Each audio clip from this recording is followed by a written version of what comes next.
अगर आप अपनी वाइफ को प्रॉपर्टी ट्रांसफर कर रहे हैं तो थोड़ा ध्यान से करिए।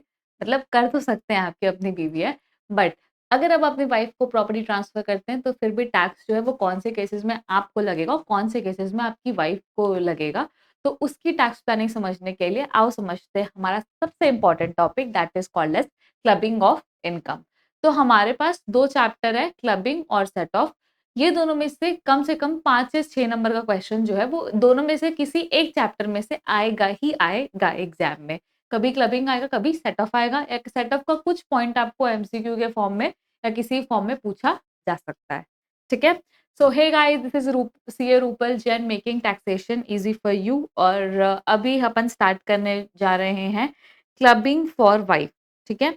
कि वाइफ के लिए अगर आपको क्लब करना है तो आप कैसे, वाइफ को अगर आपको इनकम ट्रांसफर करना है तो आप कैसे करेंगे। तो अगर आप अपनी वाइफ को प्रॉपर्टी ट्रांसफर कर रहे हैं, अगर आप अपनी वाइफ को, अगर आपने अपने स्पाउस को कोई भी एसेट ट्रांसफर करते हैं other than what your house property, house property का जो केस है वो यहाँ पर डील नहीं होता है। तो अदर देन हाउस प्रॉपर्टी अगर आप कोई भी एसेट ट्रांसफर करते हैं अपनी स्पाउस को, तो इनकम ऑन सच एसेट, और उस एसेट के ऊपर अगर कोई इनकम हो जाती है आपके स्पाउस को, तो वो ट्रांसफरर के हाथ में क्या हो जाएगी, टैक्सेबल हो जाएगी। ठीक है? बट यहाँ पर क्या है केस है, कंडीशन क्या है कि आपका जो हस्बैंड वाइफ का रिलेशनशिप है वो एसेट ट्रांसफर होने के टाइम पे और इनकम जनरेट होने के टाइम पे, एसेट ट्रांसफर होने के टाइम पे और इनकम जनरेट होने के टाइम पे एग्जिस्ट करना चाहिए। ठीक है? और प्लस क्या बोलते हैं, ये जो प्रोविजन है वो नहीं लगेगा in case of what your leave apart, leave apart के केस में जो ये प्रोविजन जो है वो नहीं एप्लीकेबल होता है। उसके बाद नेक्स्ट अपन बात करेंगे क्या, house property transfer to spouse.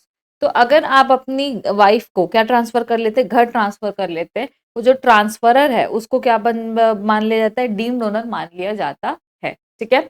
तो यहाँ पर आपको क्लबिंग वर्ड नहीं लिखना है, यहाँ पे बोलना है डीम्ड ओनर, कि ये पर्सन को डीम्ड ओनर माना जाएगा और इस घर का जो टैक्स है वो इसी पर्सन से लिया जाएगा, इस घर की इनकम का टैक्स जो है वो इसी पर्सन से लिया जाएगा।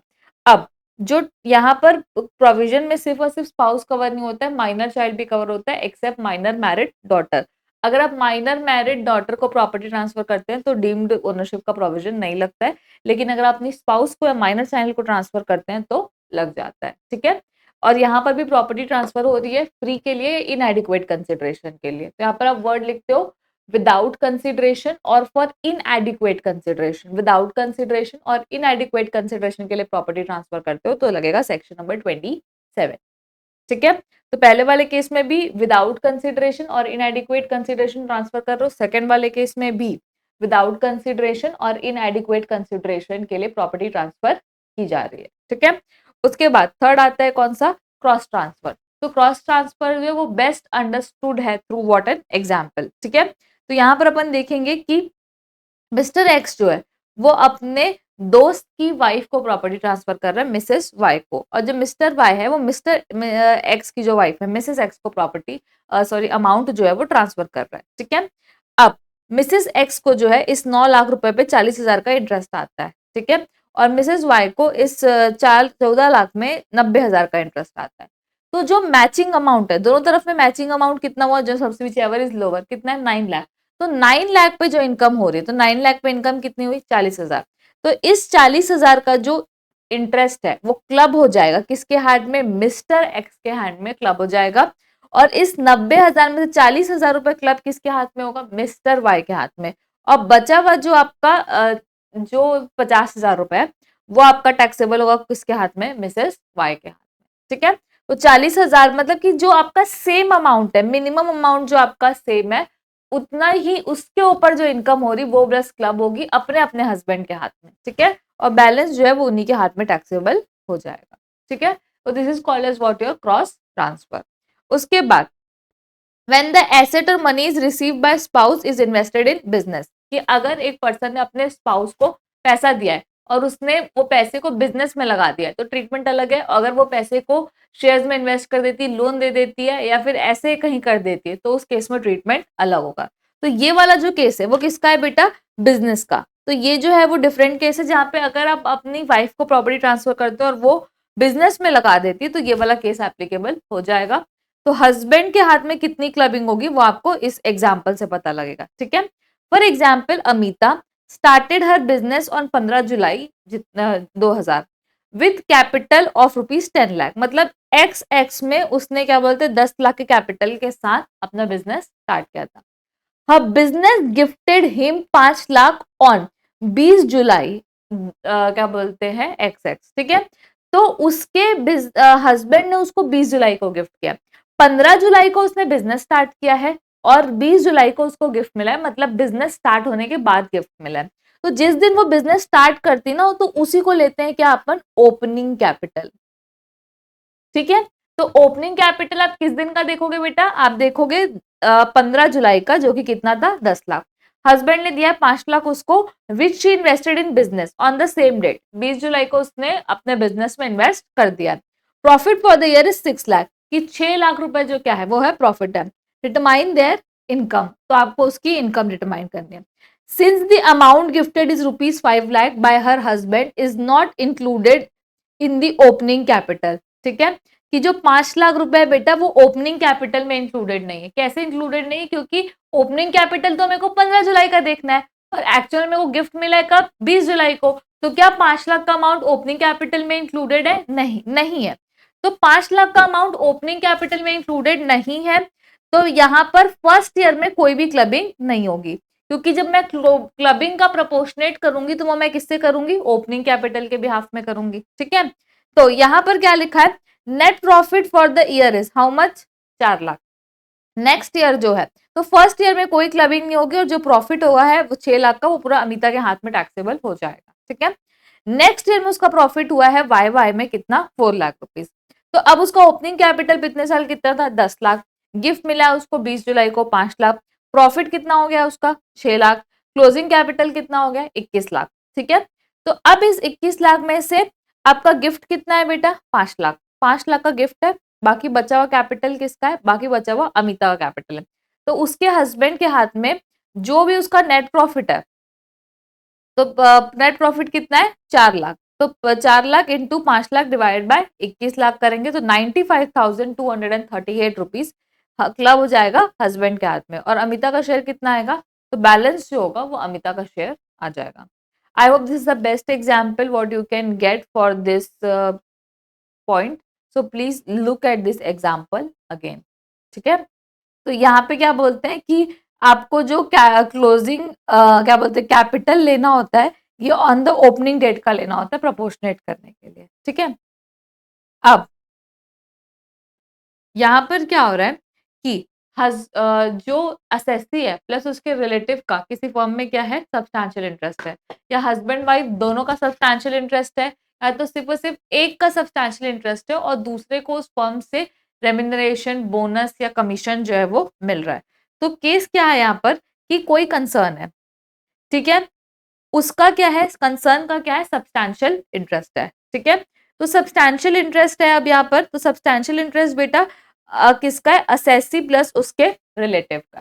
तो रिलेटिव का मतलब क्या होता है, रिलेटिव का मतलब होता है spouse, mother, father, brother, sister, linear ascendant और लीनियर डिसेंडेंट, ठीक है।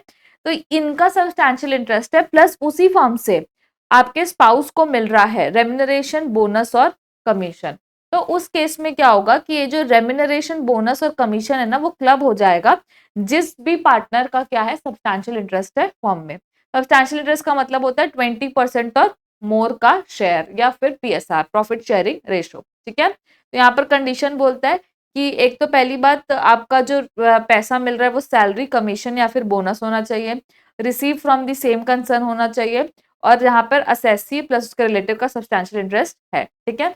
बट अगर फॉर एग्जाम्पल मान लो कि जो स्पाउस को मिल रहा है पैसा, वो उसके टेक्निकल और प्रोफेशनल क्वालिफिकेशन की वजह से मिल रहा है, उसको अपने काम से मिल रहा है, वो इतनी स्किलफुल है उस वजह से मिल रहा है, तो उस केस में कोई दिक्कत नहीं है, उस केस में फिर क्लबिंग नहीं लगेगी। तो सरकार का ना माइंडसेट ये है कि वो उन चीजों को या उन केसेस को हटाना चाहती है जहां पर लोग जबरदस्ती अपने स्पाउस को सैलरी पे कर रहे हैं, ठीक है। उसके बाद अपन बात करते हैं यहाँ पर कि अगर मान लो फॉर एग्जाम्पल कि दोनों का सब्सटैंशियल इंटरेस्ट है और दोनों को सैलरी मिल रही है, तो फिर क्या होगा, तो दोनों का सब्सटैंशियल इंटरेस्ट है, दोनों को सैलरी मिल रही है, तो जिस पार्टनर की सैलरी कम है बिफोर, मतलब जिस भी पर्सन के हस्बैंड वाइफ में जिसकी सैलरी कम है बिफोर क्लबिंग, उसके हाथ में जो है वो इनकम क्लब हो जाएगी। अब एक चीज ध्यान रखना कि सैलरी में इनकम क्लब होगी तो आपको स्टैंडर्ड डिडक्शन मिलेगी 50,000 की या 75,000 की, ठीक है। और सैलरी हेड में इनकम टैक्सेबल हो जाएगी जो भी पर्सन जिसकी इनकम हायर है। अब अगर आपको इनकम मिल रही पार्टनरशिप फॉर्म से तो वो कहाँ टैक्सेबल होगा, पीजीबीपी में, ठीक है। तो पार्टनरशिप फॉर्म से अगर इनकम हो रही तो पीजीबीपी में टैक्सेबल होगी और कोई स्टैंडर्ड डिडक्शन वगैरह नहीं मिलेगी, ठीक है। तो ये पॉइंट जो आपको ध्यान रखना है क्वेश्चन सॉल्व करते टाइम। उसके बाद एक आता है क्या, जिस वाले केस में अगर फॉर एग्जाम्पल मान लो कोई पर्सन है, ठीक है, उसने एसेट ट्रांसफर किया for the benefit of spouse और सन्स वाइफ, मतलब सास या ससुर ने, ठीक है, या तो अपने एसेट ट्रांसफर किया है किसी ट्रस्ट को, ठीक है, किसी ट्रस्ट को एसेट ट्रांसफर किए for the benefit of spouse और सन्स वाइफ, मतलब कोई पर्सन अपनी वाइफ के लिए अपनी बहू के लिए, ठीक है, ट्रस्ट को एसेट ट्रांसफर कर रहा है for the benefit of my spouse और सन्स वाइफ, ठीक है, बेटे अपनी वाइफ के लिए या फिर अपनी बहू के लिए। तो उस केस में जो ट्रांसफरर है उसको अपन क्या मान लेंगे, डीम्ड ओनर मान लेंगे और इनकम जो है वो इसके हाथ में क्लब हो जाएगी, ठीक है।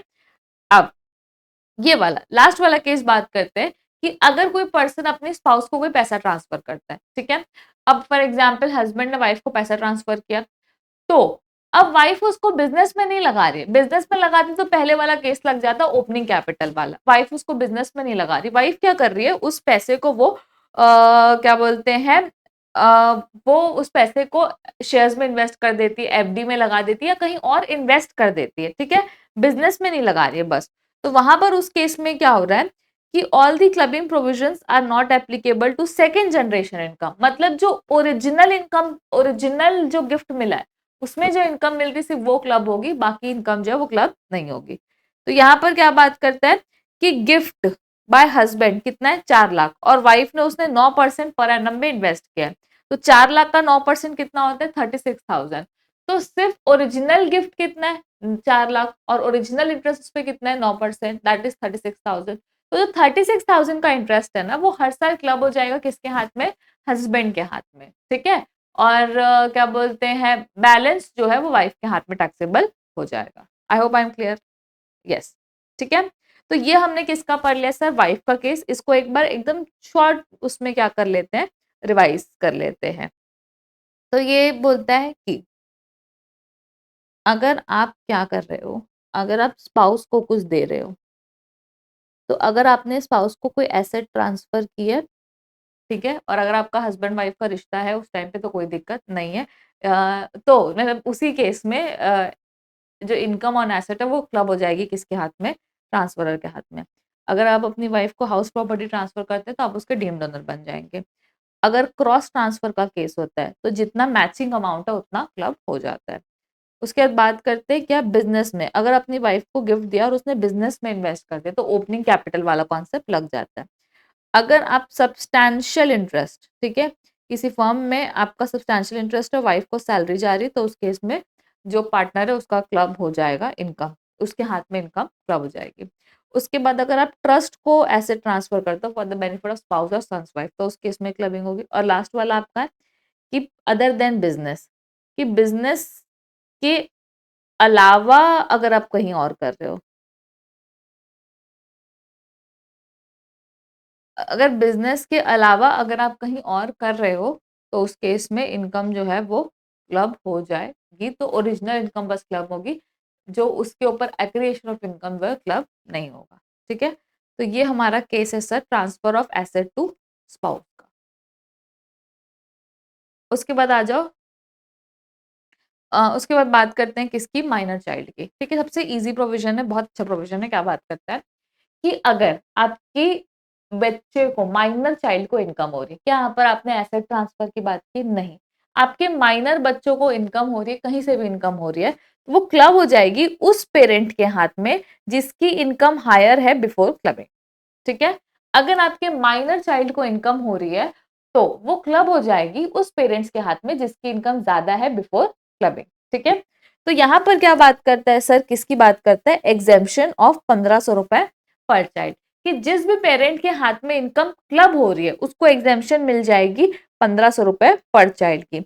बट ये एग्जेम्पशन कब नहीं मिलती है, सेक्शन 115 बीएससी के केस में, कि सेक्शन 115 बीएससी के केस में जो है वो एग्जेम्पशन नहीं मिलती है, ठीक है। तो ये आपको याद हो गया, बहुत ही सिंपल है। बट अब ये बोल रहे हैं कि हर केस में क्लबिंग तो होगी, ठीक है, लेकिन 3 केसेस में आपकी कोई क्लबिंग नहीं होगी। हर केसेस में क्लबिंग होगी बट 3 केस में कोई क्लबिंग नहीं होगी। तो कौन से 3 केसेस में क्लबिंग नहीं होगी? फॉलोइंग 3 केसेस में आपकी क्लबिंग जो है वो नहीं होने वाली है, ठीक है। पहला है income is due to manual work, कि इनकम किसके थ्रू हो रही है? मैनुअल वर्क के थ्रू हो रही है। Income is due to skill and talent, कि इनकम जो है वो किसकी वजह से हो रही है? स्किल टैलेंट की वजह से हो रही है। और minor child suffering from disability mention under section 80 you, ठीक है, मेंशन अंडर सेक्शन 80 यू। तो अगर आपको आपके बच्चों को इनकम हो रही due to their manual work और देयर स्किल और टैलेंट की वजह से हो रही है, या फिर उनको कोई डिसेबिलिटी उसकी वजह से हो रही है, तो अगर उसको कोई डिसेबिलिटी है और उनको कोई इनकम हो रही है, तो उन तीनों केसेस में क्लबिंग जो है वो नहीं होगी, ठीक है। और जहां पर अगर फॉर एग्जांपल मान लो marriage of the parent does not subsist, अगर मैरिज जो है वो सब्सिस्ट नहीं करती है पेरेंट्स की, तो जो पेरेंट्स उनको मेंटेन करते हैं उनके हाथ में इनकम क्लब हो जाएगी। अगर फॉर एग्जांपल मान लो एक साल पापा के हाथ में क्लब हो गई, तो दूसरे साल हर साल पापा के हाथ में क्लब होगी, उसके बाद आपको अरेंजमेंट चेंज नहीं करना है, लेकिन एओ चाहे तो ये इनकम अरेंजमेंट जो है वो चेंज कर सकता है, ठीक है। और चाइल्ड का मतलब स्टेप चाइल्ड, अडॉप्टेड चाइल्ड, सारे टाइप के चाइल्ड जो है वो हो जाएंगे, ठीक है। उसके बाद नेक्स्ट बात करते हैं किसकी? एनालिसिस, मतलब कि हमने एक चार्ट बनाया है एनालिसिस ऑफ माइनर्स इनकम, कैसे कैसे जो है वो क्लबिंग होगी। सबसे पहले बात करते हैं, अगर आपको मैनुअल वर्क, स्किल, टैलेंट या डिसेबिलिटी है और आपको अगर इनकम हो रही है, तो उस केस में कोई क्लबिंग नहीं होती। ये मैंने पहले ही पढ़ाया आपको कि उस केस में क्लबिंग नहीं होती। लेकिन अगर आप इस इनकम को कहीं इन्वेस्ट करके अगर जनरेट करते हो, तो फिर क्लब हो जाएगी पेरेंट्स के हाथ में जिसकी इनकम हायर है, ठीक है। तो 3 केसेस में आपकी क्लबिंग जो है वो नहीं होगी। लेकिन अगर इस पैसे को आप कहीं इन्वेस्ट करके उसमें से पैसा कमा लेते हो, तो ये जो इनकम है वो क्लब हो जाएगी, ठीक है।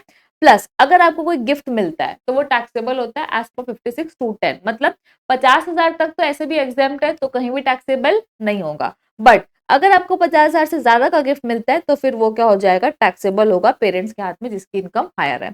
और फिर अगर आपको फॉर एग्जाम्पल मान लो बिजनेस और प्रोफेशन से इनकम आ रही है, फिक्स डिपॉजिट से आ रही है, शेयर सिक्योरिटी से, अदर्स या कोई भी अदर जगह से अगर इनकम आ रही है, तो क्लब हो जाएगी, ठीक है। तो आपको कहीं से भी इनकम आ रही है वो क्या हो जाएगी? क्लब हो जाएगी पेरेंट्स के हाथ में, एक्सेप्ट ये 3 केसेस में बस क्लबिंग जो है वो नहीं होगी। I hope I am clear. This is what my related to child, कि चाइल्ड की इनकम का क्या होगा। अब बात करेंगे किसकी? एचयूएफ की। तो अगर कोई इंडिविजुअल है जो एसेट ट्रांसफर कर रहा है किसको? एचयूएफ को, और अगर एचयूएफ को उससे इनकम होती है, तो वो क्लब हो जाएगी ट्रांसफरर के हाथ में, जिसने आप एसेट ट्रांसफर के उसके हाथ में टैक्सेबल हो जाएगी।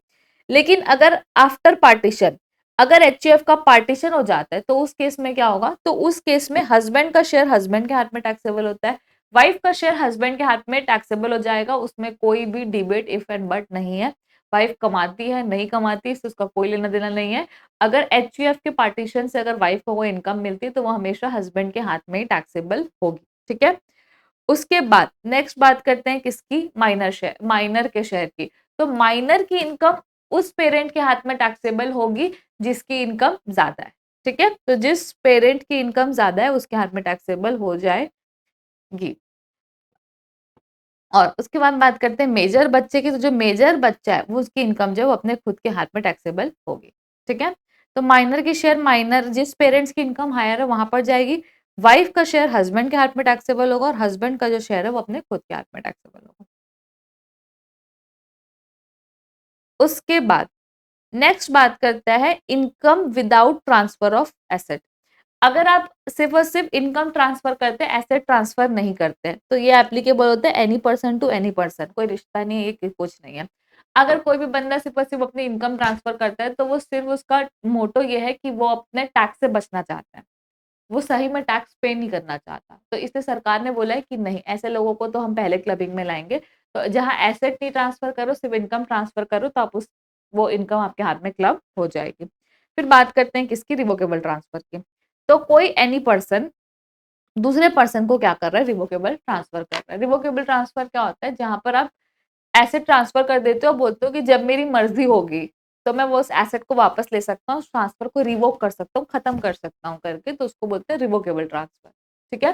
तो रिवोकेबल ट्रांसफर के केस में क्या होता है कि नॉर्मली क्लबिंग हो जाती है, कि जो ट्रांसफर है उसके हाथ में इनकम क्लब हो जाती है।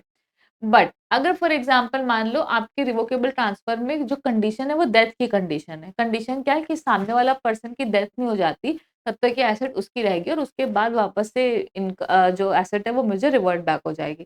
प्लस ड्यूरिंग जब तक वो एसेट उसके पास थी तब तक आपको कोई भी डायरेक्ट या इनडायरेक्ट बेनिफिट जो है वो नहीं मिल रहा है उस एसेट से। उस एसेट की रेंटल इनकम में से आपको ₹1 भी नहीं मिल रहा है, ठीक है? तो उस केस में ये क्या बोलते हैं एक्सेप्शन है और उस केस में क्लबिंग का प्रोविज़न नहीं लगेगा। ठीक है? तो यही बात जो करता है। So I hope you guys like the chapter और अगर आपको कोई भी डाउट है तो आप कमेंट डाउन कर सकते हैं। Thank you everyone.